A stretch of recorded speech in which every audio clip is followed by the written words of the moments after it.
Tenemos nada más, os invito a leer el Evangelio de Mateo, capítulo 10. Quiero que tengáis la Biblia abierta en ese capítulo 10, porque vamos a ir leyendo trozos y vamos a hacer un comentario breve. Y el título que le pongo a toda esta sección del capítulo 10 es El ministerio de los 12 apóstoles. Así que vamos a empezar a leer en el capítulo 10 y versículo 1, y dice allí la palabra del Señor que entonces, llamando Jesús a sus 12 discípulos, les dio autoridad sobre los espíritus inmundos para que los echasen fuera y para sanar toda enfermedad y toda dolencia.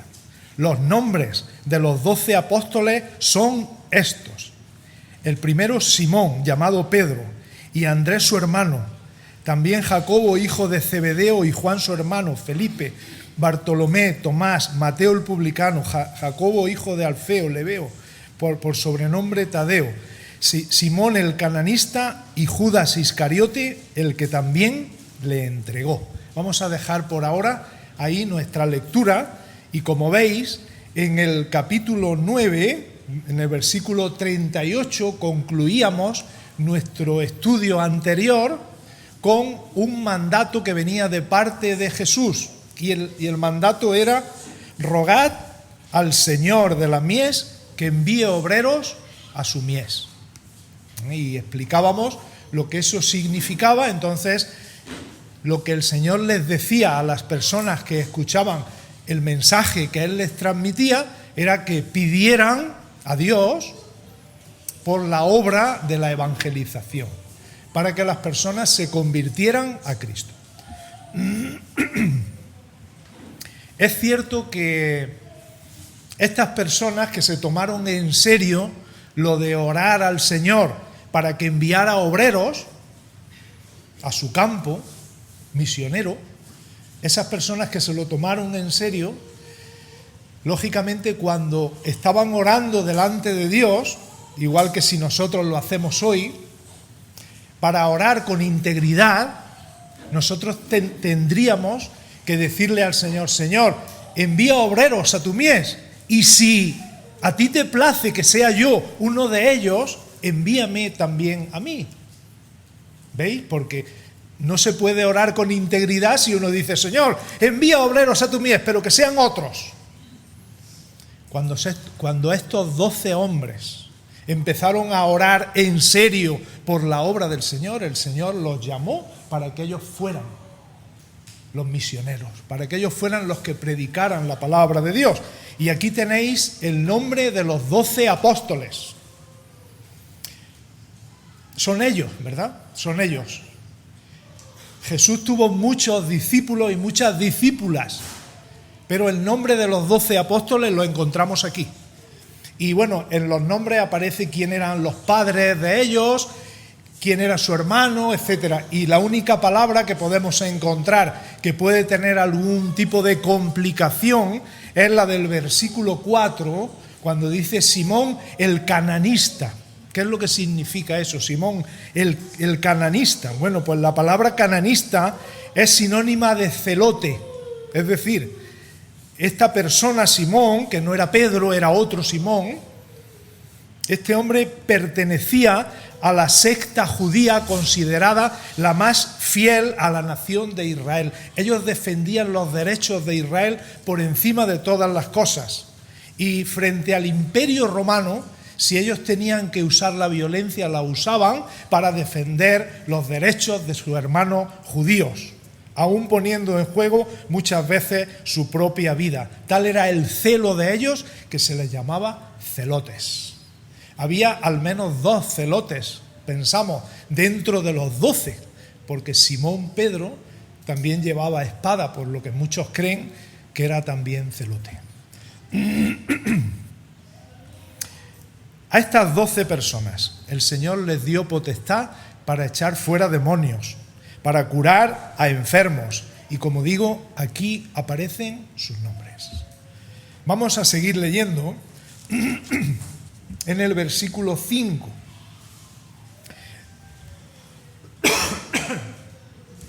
porque desde el versículo 5 encontramos las instrucciones que Jesús le dio a esas personas que Él escogió. ¿Cuáles fueron las instrucciones? Dice el versículo 5, a estos 12 envió Jesús y le dio instrucciones diciendo: por camino de gentiles no vayáis, y en ciudades samaritanos no entréis, sino id antes a las ovejas perdidas de la casa de Israel.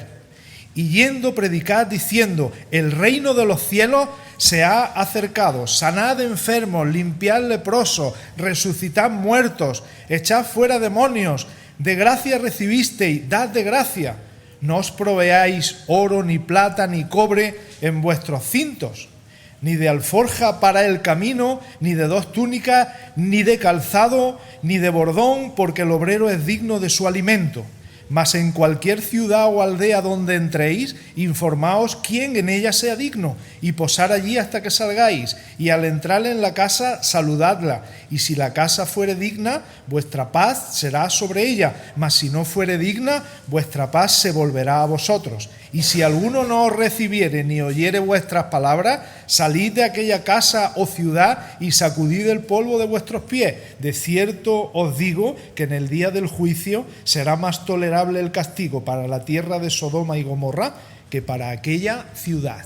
Vamos a dejar ahí la lectura por ahora y vamos a plantear algunas ideas que sean más generales para que podamos entender todo esto. Y es que se nos dice aquí desde el versículo 5 que fue Jesús el que los envió. A esos 12 hombres Jesús fue el que los envió. No partió la idea de ellos.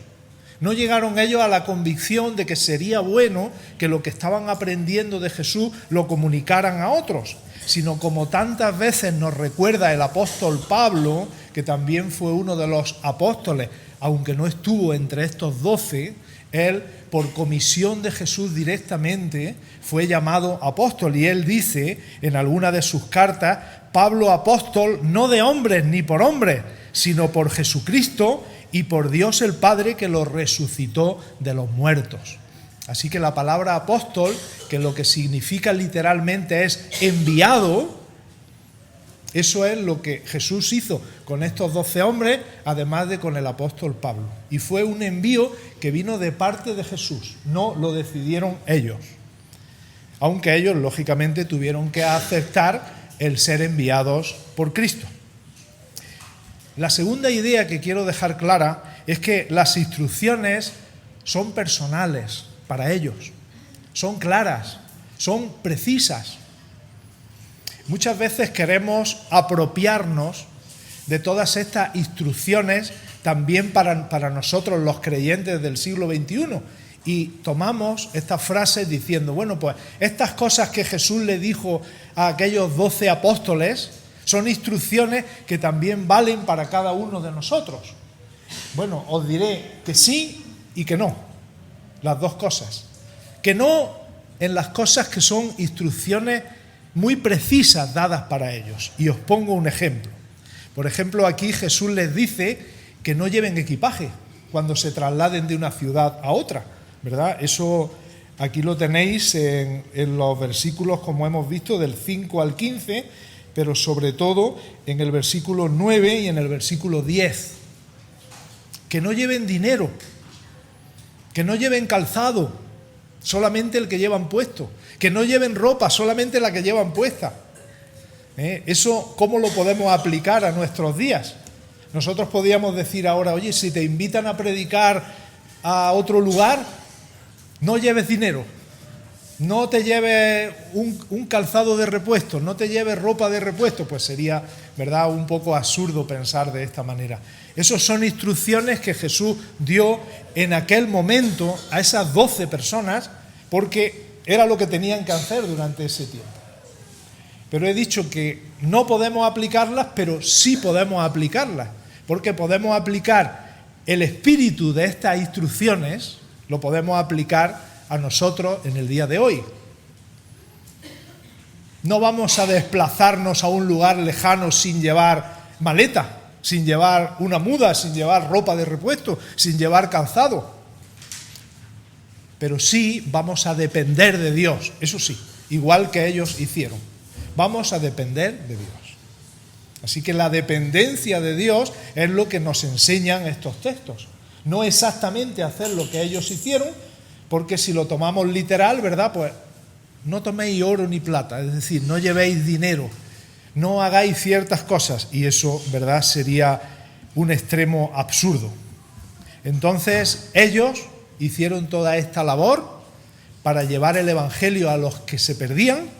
Ellos hacían bien sin pedir nada a cambio, ellos vivían por fe y, como digo, la lección, el espíritu de todo lo que encontramos aquí en este texto tiene que ver con la dependencia de Dios que los creyentes tenemos que tener a pesar de la situación en la que nos encontremos. Seamos más ricos, seamos más pobres, tengamos más, tengamos menos, tengamos que viajar, tengamos que ir al extranjero, sea como sea, tenemos que ponernos en las manos de Dios para depender de Él. Y Él no nos va a decepcionar. Hoy leíamos en la hojita, ¿verdad?, que nos envía Noemi todos los días, aquel texto de Lucas al final del ministerio de los 12 apóstoles, en el que el Señor les pregunta y les dice: ¿os acordáis cuando os envié sin bolsa, sin alforja, sin calzado? ¿Os acordáis? Sí. ¿Os faltó algo? Y ellos contestaron: nada. Esa es la realidad de la dependencia de Dios. Cuando nosotros lleguemos al final de nuestra vida, el Señor también nos podrá preguntar: tú has dependido de mí, ¿verdad? Tu economía siempre estuvo en mis manos. Tú confiabas en mí, ¿verdad? Sí. ¿Y te faltó algo? Y contestaremos: nada. Nada importante, nada fundamental. Te faltarán aquellas cosas que son superfluas, pero el sustento, el abrigo y la paz de Dios, eso no nos faltará nunca. Así que esta lección es la de la dependencia, que, como digo, es un resumen de las instrucciones que Jesús dio a los discípulos. Vamos a seguir leyendo, por eso os decía que dejarais el capítulo 10 abierto, porque ahora vamos a ver desde el versículo 16 hasta el versículo 25 las consecuencias de llevar a cabo la obra del Señor, que os lo resumo con una sola palabra: las consecuencias de aceptar la misión de llevar a cabo la obra de Dios es la persecución. Con esa palabra nos la resume el Señor allí. Mirad lo que dice el texto. En el versículo 16. He aquí, dice Jesús, yo os envío como a ovejas en medio de lobos. Sed pues prudentes como serpientes y sencillos como palomas.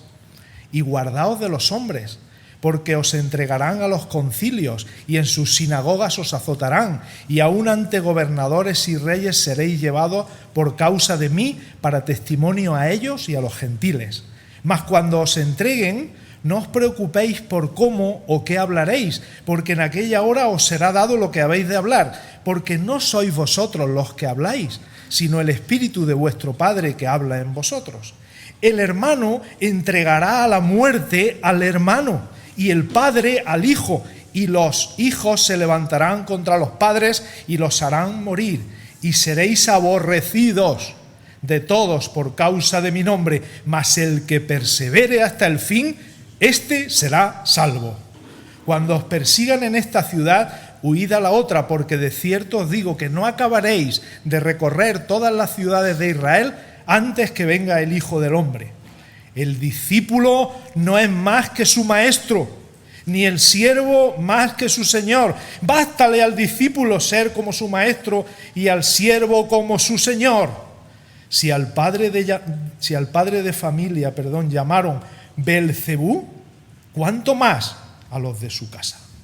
Dejamos por ahora aquí también la lectura, y como veis, el Señor, cuando los llama, cuando les da las instrucciones, rápidamente les dice: mirad, no os asustéis, porque lo que vosotros vais a hacer es llevar el Evangelio de Cristo. ¿Y sabéis qué consecuencias trae llevar el Evangelio de una forma piadosa y de una forma digna? La persecución. ¿Por parte de quiénes? Por parte de esos lobos rapaces que no son del rebaño de Dios, que están fuera, que están a distancia, que son enemigos declarados de Cristo. Pero también a veces, el Señor lo advierte, no os engañéis, a esos lobos se les ve venir, pero también hay otras personas más cercanas que nos pueden impedir que llevemos a cabo nuestra obra y nuestro ministerio hacia Cristo.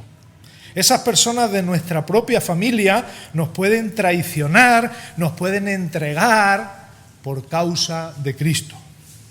Para ambas pruebas, para la prueba de los lobos de fuera y para la prueba de los lobos de dentro, debe estar dispuesto el creyente, el siervo de Dios, de tal forma que pueda dar testimonio en estos momentos tan difíciles.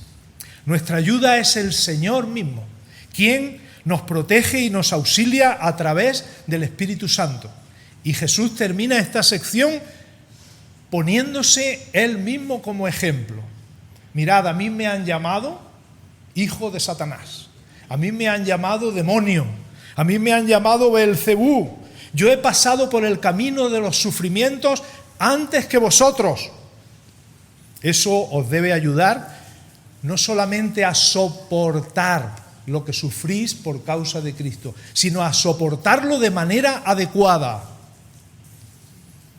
¿Cómo sufrimos cuando sufrimos? ¿Lo hacemos de manera adecuada? Porque se puede sufrir de muchas maneras. Se puede sufrir con quejas, se puede sufrir con amargura, se puede sufrir teniendo un carácter totalmente agresivo hacia otros, o se puede sufrir según la voluntad del Señor, encomendando nuestras almas al fiel Creador y haciendo el bien. También se puede sufrir así. Así que por eso el Señor nos invita a sufrir de manera adecuada, pero se pone como ejemplo para que no nos engañemos. Si a él le llamaron Beelzebú, si a él le llamaron diablo, ¿cómo no nos van a llamar a nosotros? Si a él le persiguieron, ¿cómo no nos van a perseguir a nosotros? El Señor nos muestra el camino difícil del testimonio cristiano. Y como digo, son instrucciones para esos 12, pero también el tenor general de lo que el Señor está diciendo lo podemos tomar nosotros en este mismo sentido. Ahora, ¿qué sigue diciendo el Señor aquí? A partir del versículo 26. No tengáis miedo. Hoy hemos hablado de esto, ¿verdad? No tengáis miedo. Vemos cómo va la línea, ¿verdad? Escoge a los 12, les da las instrucciones, les advierte que van a tener persecución, pero les dice, no tengáis miedo, no pasa nada. Vamos a leer en el versículo 26. Así que no los temáis. Señor, que no los temamos, pero si nos van a entregar a la muerte, ¿cómo no los vamos a temer? Escuchad al Señor lo que dice. Así que no los temáis, porque nada hay encubierto que no haya de ser manifestado, ni oculto que no haya de saberse. Lo que os digo en tinieblas, decidlo en la luz, y lo que oís al oído, proclamadlo desde las azoteas. Y no temáis a los que matan el cuerpo, mas el alma no pueden matar. Temed más bien a aquel que puede destruir el alma y el cuerpo en el infierno. ¿No se venden 2 pajarillos por 1 cuarto? Con todo, ni uno de ellos cae a tierra sin vuestro Padre, pues aún vuestros cabellos están todos contados. Así que no temáis, más valéis vosotros que muchos pajarillos. A cualquiera pues que me confiese delante de los hombres, yo también le confesaré delante de mi Padre que está en los cielos. Y a cualquiera que me niegue delante de los hombres, yo también le negaré delante de mi Padre que está en los cielos. Así que no los temáis, no tengáis miedo. La persecución va a ser muy dura, pero no tengáis miedo de ellos. No os dé miedo cuando se rían de vosotros en los institutos, cuando se rían de vosotros en las calles, cuando hagan burla diciendo, pero ¿cómo puedes ser creyente? ¿Cómo puedes creer esas cosas que la Biblia dice? La persecución física o intelectual, no los temáis. Y explica el Señor aquí que el miedo, en el sentido espiritual, es algo que no viene de Dios. tenemos que aclarar un poco esto, ¿verdad? Hay tres conceptos ahí que están muy unidos, que es la ansiedad, la angustia y el miedo. Esos tres conceptos, ¿verdad?, se estudian juntos, aunque tienen ciertas variantes, tienen ciertos matices cada uno de ellos, pero el Señor aquí nos llama a no tener miedo. Es cierto que tenemos que tener miedo de ciertas cosas, ¿verdad?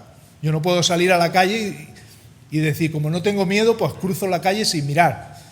Hace falta un poquito de ansiedad, un poquito de miedo para llevar adelante la vida, ¿verdad?, para proteger nuestra vida.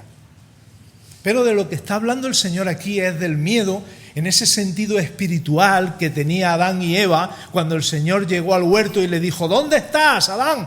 Y dijo, es que oí tu voz y tuve miedo y me escondí. Adán no había estado enfermo nunca y lo primero que tuvo fue una enfermedad mental, la ansiedad, el miedo. Oí tu voz y tuve miedo y me escondí. Cuando en Marcos capítulo 4 el Señor va en la barca y van los discípulos con él y le despiertan y le dicen, Señor, es que no te da temor a ti, que vamos a morir, Señor, es que no te preocupas que nuestras vidas están en juego. Y les dice el Señor, ¿por qué tenéis tanto miedo? ¿Cómo no tenéis fe? Es decir, el miedo no viene de Dios, es falta de fe en ese sentido espiritual. Como digo, no en el terreno físico, sino en ese sentido espiritual. El miedo nos puede limitar a llevar adelante la obra de Dios por temor al qué dirán. Ahora mismo no es por temor a que nos metan en cárceles. Nunca se sabe, hermanos, nunca se sabe. A los hermanos en Marruecos, a ellos sí los meten en cárceles. Y estamos ahí al lado, ¿verdad? A ellos sí los meten en cárceles.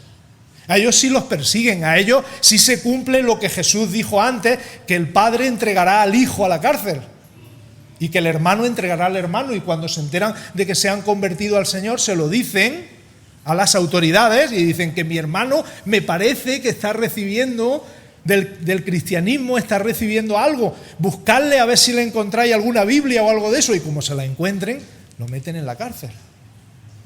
Pero nosotros ahora aquí, quizá no es eso, pero quizá es el qué van a decir los demás. No voy a tener amigos, se van a reír de mí, me van a tomar como un anticuado, me van a tomar como un vejestorio, como un retablo. Pero bueno, no los temáis, dice Jesús. Nuestras vidas están custodiadas por Él. Él nos invita a no temer. Mientras seamos necesarios para llevar adelante nuestro ministerio aquí, el Señor va a cuidar de nuestra vida, va a cuidar de nosotros. Mientras seamos necesarios para llevar nuestro ministerio aquí. Y Él cuida de los detalles más insignificantes de nuestra vida. Y Jesús pone aquí el ejemplo de que un solo cabello que nosotros no echamos a ver, ¿verdad?, cuando se nos cae un pelo. Pero Él lo tiene en cuenta, ¿verdad? Usando esta hipérbole Jesús para que sepamos cómo Él cuida de nosotros, de cada aspecto, de cada cosa pequeña que nosotros ni siquiera nos damos cuenta que nos hace falta, Él nos la da cuando nos hace falta. Así que no los temáis. Ahora también dice Jesús algo importante aquí. No los temáis a ellos. Lo que sí os debería dar miedo es negar al Señor. Eso sí os debería dar miedo. Porque el que niegue al Señor, el Señor también le negará delante del Padre que está en los cielos. Así que tened cuidado. Los que matan el cuerpo, esos no son los peores. Tened más bien temor de aquel que puede echar el cuerpo y el alma en el infierno, que es Dios. Tened cuidado con eso. Porque si dejáis de dar testimonio, si un creyente se calla por miedo, si un creyente no dice que es creyente porque se avergüenza de Jesús, eso tiene unas consecuencias muy tristes en la Escritura, hermanos. No debemos llegar hasta ese límite, hasta ese nivel. Y si hemos llegado alguna vez o lo hemos traspasado el límite, tenemos que pedirle perdón al Señor. Decir, Señor, Perdona porque en tal ocasión yo cerré mi boca y me avergoncé de ti, Señor, y tú lo sabes que yo lo hice en mi corazón. Tenemos que pedir perdón al Señor para que Él nos perdone por no confesarle y por avergonzarnos de Él. Y vamos a terminar ya con el versículo 34 hasta el 42. Y fijaros lo que sigue diciendo el Señor en el versículo 34. Dice, no penséis que he venido para traer paz a la tierra. Sigue el mismo tema, ¿verdad? No penséis, dice Jesús, y tenemos que escuchar sus palabras con atención, que he venido a traer paz a la tierra. ¿Cómo? Hemos estado hablando todo el culto de la paz que Cristo da. Vamos a seguir leyendo, porque muchas de estas cuestiones se solucionan cuando uno sigue leyendo el contexto. No penséis que he venido para traer paz a la tierra. No he venido para traer paz, sino espada. Porque he venido para poner disensión al hombre contra su padre, y a la hija contra su madre, y a la nuera contra su suegra, y los enemigos del hombre serán los de su casa. El que ama a padre o madre más que a mí no es digno de mí. El que ama a hijo o a hija más que a mí no es digno de mí. Y el que no toma su cruz y sigue en pos de mí no es digno de mí. El que haya su vida la perderá, y el que pierde su vida por causa de mí la hallará. El que a vosotros recibe, a mí me recibe, y el que me recibe a mí, recibe al que me envió. El que recibe a un profeta por cuanto es profeta, recompensa de profeta recibirá, y el que recibe a un justo por cuanto es justo, recompensa de justo recibirá. Y cualquiera que dé a uno de estos pequeñitos un vaso de agua fría solamente por cuanto es discípulo, de cierto os digo que no perderá su recompensa. Y aquí acaba el capítulo 10. Todas las instrucciones que Jesús dio a los 12 apóstoles. Ya habéis leído el contexto, ¿verdad?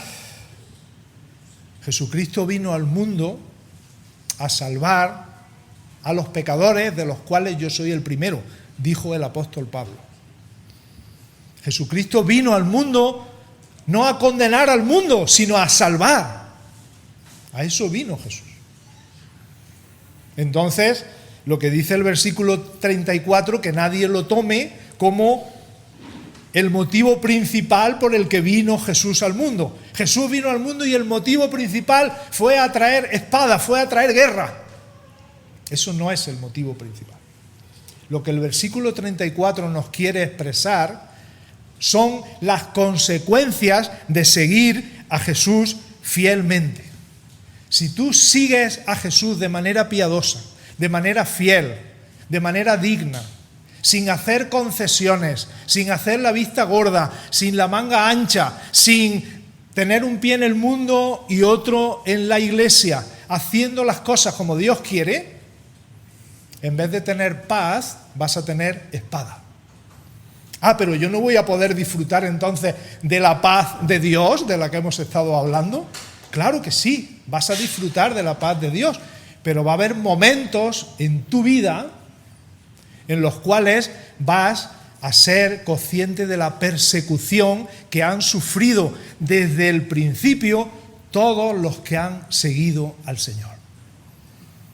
Y desde Abel, que presentó un sacrificio digno y como Dios quería, hasta nuestros días, todas las personas que quieren vivir piadosamente padecerán persecución. Todos. No hay excepción. Entonces, si todo el mundo habla bien de ti, si te llevas bien con el mundo, si eres una persona fantástica, si no has tenido problemas jamás por causa de Cristo, permite que te diga, no estás dando testimonio correctamente de Cristo. Si todo el mundo dice que eres perfecto y que eres bueno, y todas las personas hablan bien de ti, y todo el mundo te respeta, y todo el mundo dice, vaya persona buena, es porque realmente no has llegado a confrontarlos con el Evangelio de Cristo. Y no estoy diciendo que tengamos que ir por ahí peleándonos con las personas. No digo eso.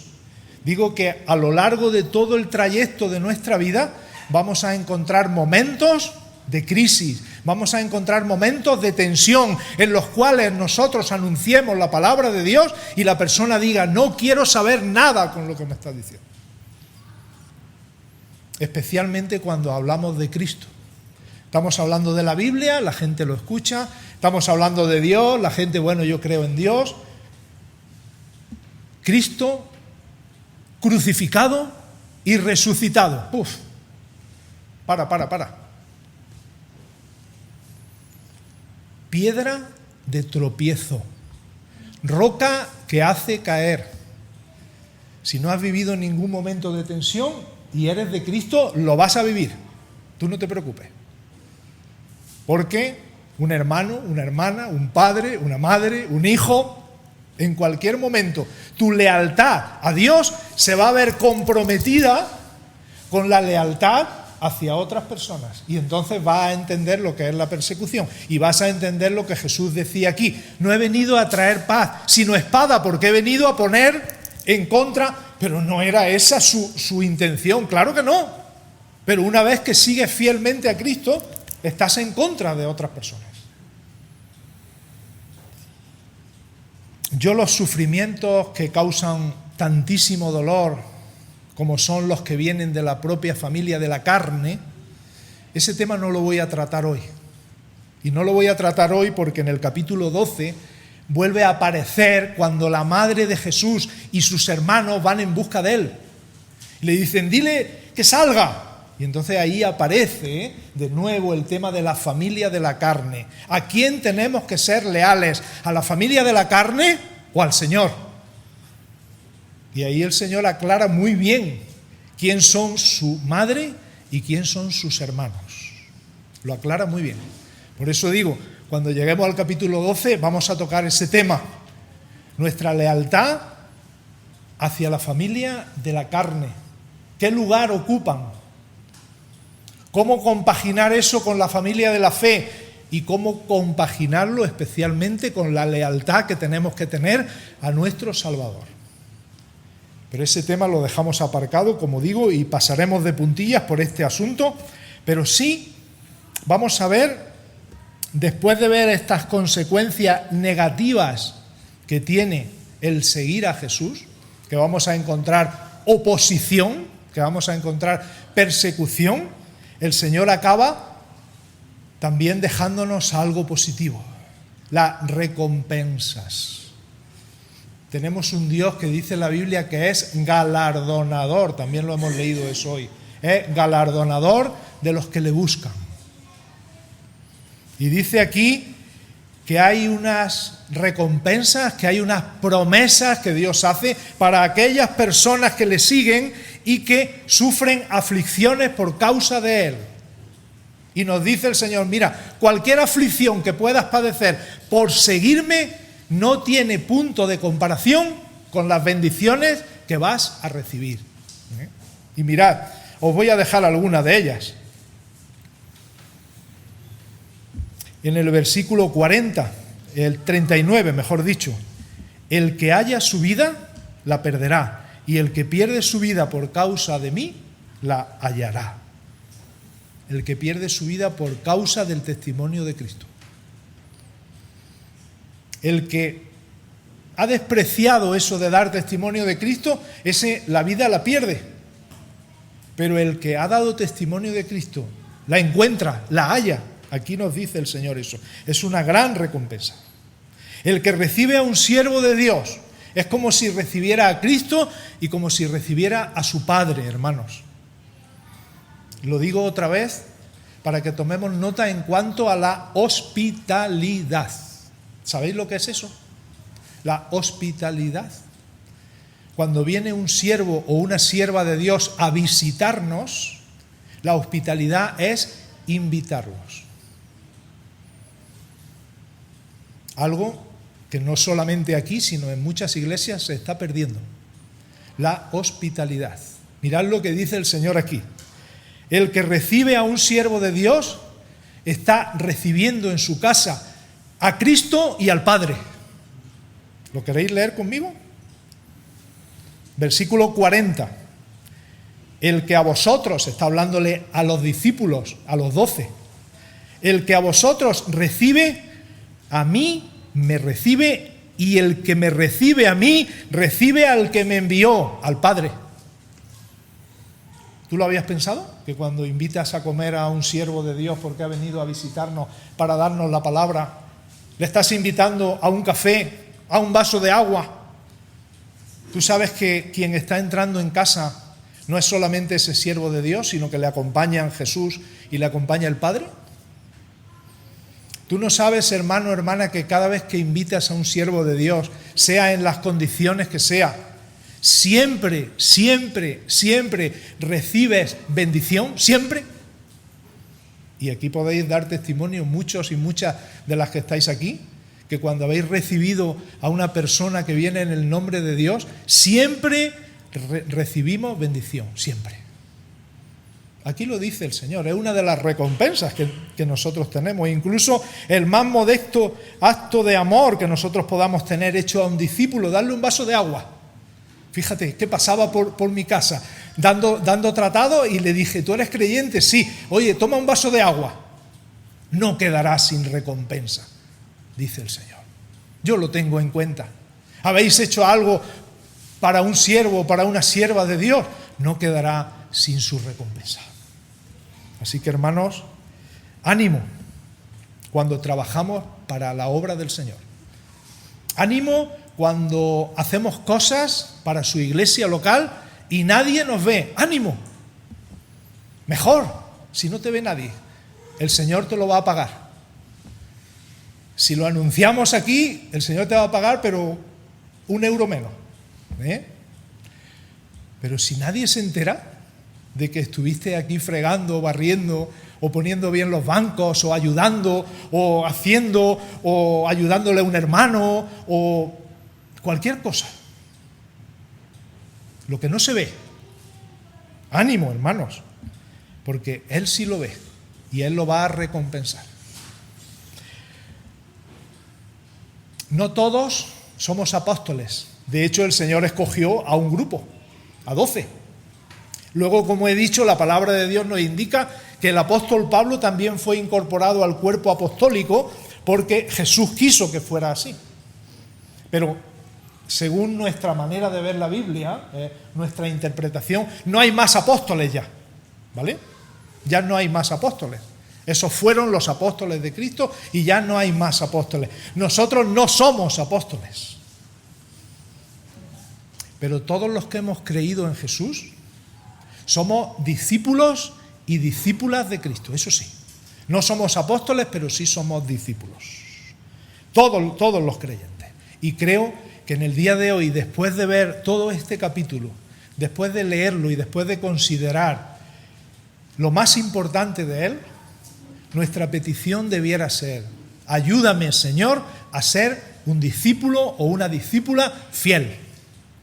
Creo que debía ser hoy nuestra petición al Señor. Que Él nos ayude a ser discípulos fieles, a ser personas que entienden que cuando Jesús te llama para que vayas a llevar el Evangelio, para que tengas un local abierto para poder anunciar la palabra de Dios y para poder ayudar a los hermanos y para poder ayudar también a las personas que no le conocen. Cuando el Señor te llama a hacer cualquier cosa, te vas a encontrar con oposición.